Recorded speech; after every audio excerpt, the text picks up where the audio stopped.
not doing it. Nope. No way.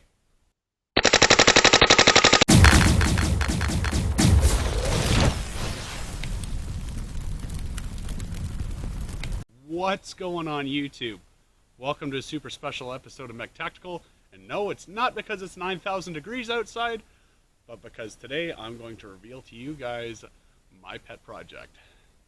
This is my fully 100% custom M17, codenamed MechZilla, that I have built from the inside out. Okay guys, let's have a little show and tell here for a second. So, we're going to start from the back. Today I'm filming with the 13 CI tank. It's a Ninja. Normally I run the 1545 from First Strike. Moving up from there, we have our standard heat core, but I've made a modification there as well. I've clamped the backside of the marker together using bolts and a custom-made rear one-point sling attachment point with a threaded tab. So it's kind of like a flag nut, if you guys know what those are. We have the standard M17 trigger group here with an aftermarket AR-15 rubber molded pistol grip, and let me tell you, it feels great. I have, if you guys haven't guessed by now, where are we here? Oh, look at that. I have TMC magazines with a mag well that was custom made just for me by my friend Ray over at MagFed Maker. I chose the TMC mags because I have the reloader, and because, well, I don't necessarily need to shoot first strikes. I can shoot first strikes. I have the CQMF, and if the need absolutely calls for it, I can just slap the factory magwell back on here. Above that, I have a 1-inch rail riser. Actually, I believe it's 1 1/4 inches. And a Rio Rand reflex sight. Why did I choose a reflex sight? Well, with a reflex sight, you can shoot with both eyes open, and you can kind of, you don't have to be, your eye doesn't have to be down the center line of your marker to establish an appropriate sight picture. You can actually shoot off target, and wherever the reticle lands is, well, that's where the projectile is going to go. That's how reflex sight works, and it's cool. And because they're using roundball, we really don't have to reach out and touch somebody. I have a foregrip that I'm probably not going to use, to be honest with you. Your standard foregrip. It came off of a Stormer Elite, actually. In front of that, we have the wonderful Mercenary Handguard, again, made by MagFed Maker. You guys can check them out, link in the description below. And attached to that, I have M-Lock accessory rails in 4 different points. And of course, the somewhat trustworthy scope cam, Run Cam 2 4K, which never seems to work when I need it to. Hopefully it works today. And the reason I chose this was a tip that I seen on Nightmare Paintball's video about tipping your rail so that when you shoot, you can actually follow the projectile in the video. So, knowing that I have a TMC, why did I go ahead and use TMC mags in my M17? That doesn't make any sense. Well, we're going to have a little physics lesson here. Okay, and I'm going to pull up a picture for you guys to see. With the TMC, the feet per second fluctuates between each and every single shot. It's not consistent, okay? One shot you can be firing 280, the next shot you can be firing 310, the next shot you can be firing 275, and anywhere in there. And with round balls, you know that they follow an arced sort of trajectory. And if each and every different shot has a different FPS to it, then the end point at that trajectory is going to be different every time, making it just a little bit more difficult to hit your target. With the heat core, plus minus 2-3 feet per second per shot every time, baby. This thing is absolutely amazing. So enough of me talking. We're going to shoot at something, and you guys are going to follow along. First experiment, we're going to fire some balls off into the woods, and oh, I almost forgot to mention, I have a custom detent in here. That's right, an old cleaning brush that I chopped down, and somewhere in my head I had got it in there that the ball rolls along your typical detents, starting to spin just before it enters the barrel. So the ball gets a pre-spin, and spinning balls hook, and that's not really that awesome. So my custom detent does hold the ball back, but does not apply enough pressure to it to cause it to spin. Or at least I thought. And we're going to confirm that theory just now. And on top of all of that, I forgot to mention, I bought an entire freak kit. So we got ball control, baby. Test number 1, we're going to fire off into the woods as far as I think I'll be able to keep a decent grouping. And we're moving at 285 feet per second.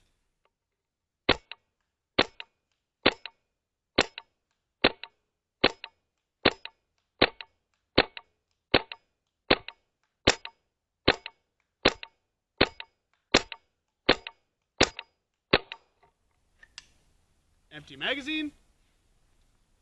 No chop. Beautiful. For all of you super M17 techno nerds out there, you know that when you fire full auto, the air chamber at the back of the heat core doesn't exactly have time to fill up to full pressure. It fills up enough to make it effective, but you do start to lose feet per second. Let's see if my modifications to this marker have helped with that at all. Switching again, back to the scope cam. And again, full auto burst at nothing in particular.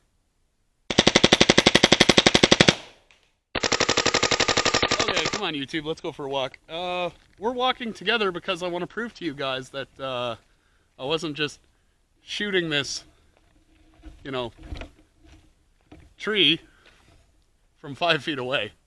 It's a bit of a walk. We're still going.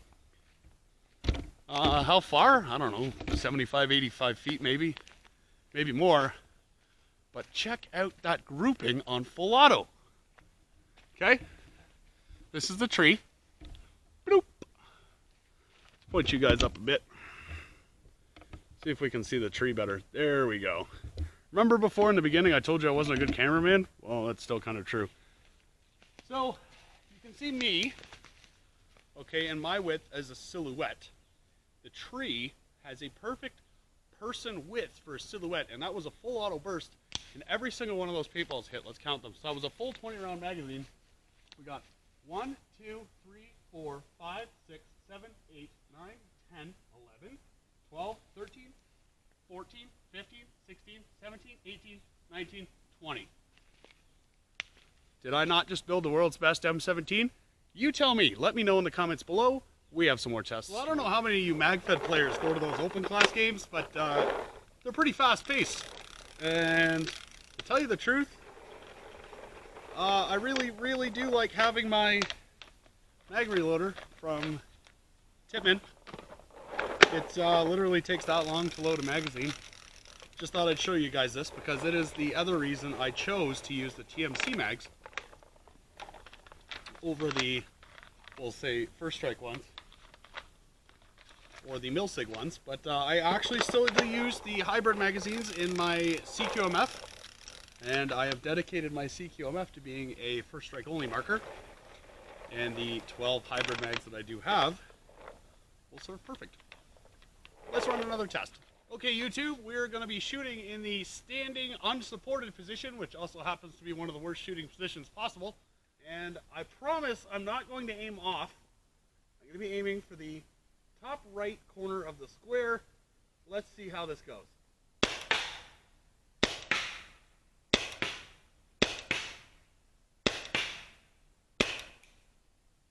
Not sure what happened there.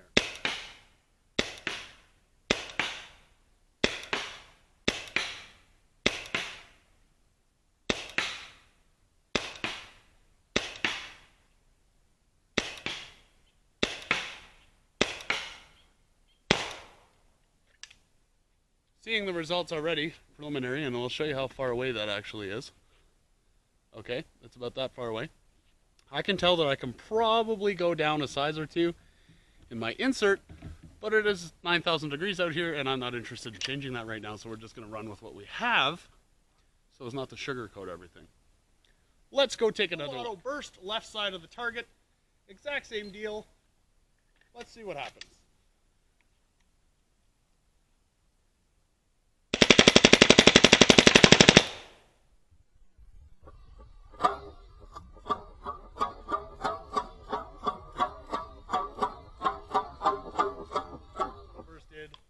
Also noteworthy, still not a single chop. I don't know what you guys are talking about. These TMC mags, they're friggin' awesome. Okay, YouTube.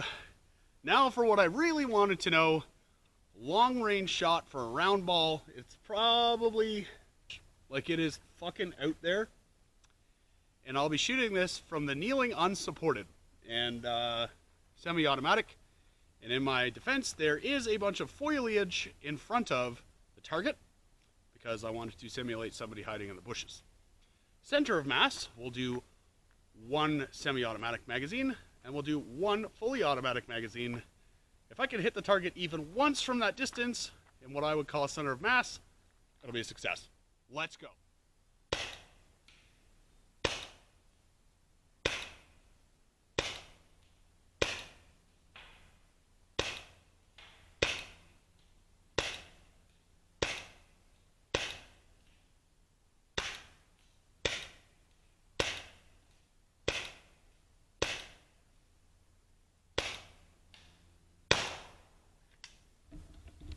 Okay, YouTube, let's go for a walk. That didn't turn out so well. I don't think, whoa! My tripod's catching the bushes here. So, what happened? Did we hit the target? See, this is how far away it is. We're only halfway there.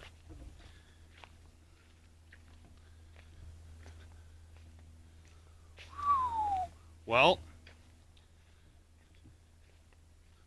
what do I see? So, I can see, by looking at the target, that I only hit it 3 times. Damn. Oh, sorry, there's 2 smaller impacts there, but they're bounces. There's a clean spot in the target. There are whole paintballs on the ground, so I'm assuming some of these bounced. I don't see any impacts on the tree. There is some orange splatter down here on the ground. Let's go back and see if full auto makes any difference whatsoever. Okay, YouTube, this time full auto burst, target at the same distance, standing unsupported. Let's see how this goes.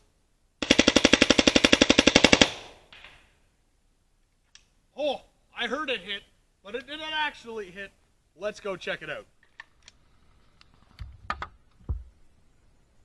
It super impresses me that we have yet to have a single chop. Everybody was saying, don't use the TMC mags, they chop, they're garbage, the springs can't keep up. What I think was that one person had a problem with their mags, probably not cleaned, and they cried and complained about it enough that they had to put that disclaimer on the website. See, I generally check for stuff like that, and for 50 bucks, was it really that big of a risk? I don't know. Again, that's what the comment section is before. You guys let me know what you think. I'm coming up on the target. Surprise! Well, it definitely hit. I mean, I heard it. And we do have, let's do something crazy here. Double vision.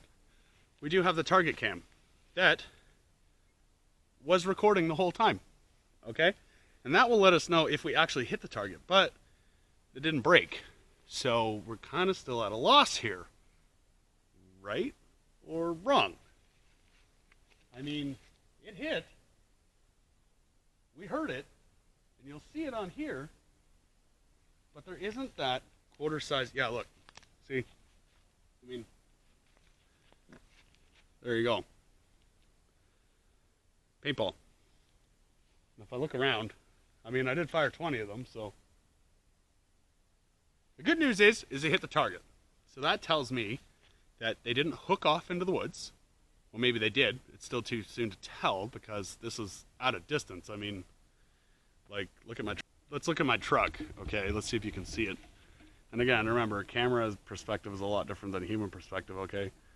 That is a full-size lifted excursion, okay? And it looks tiny off in the distance.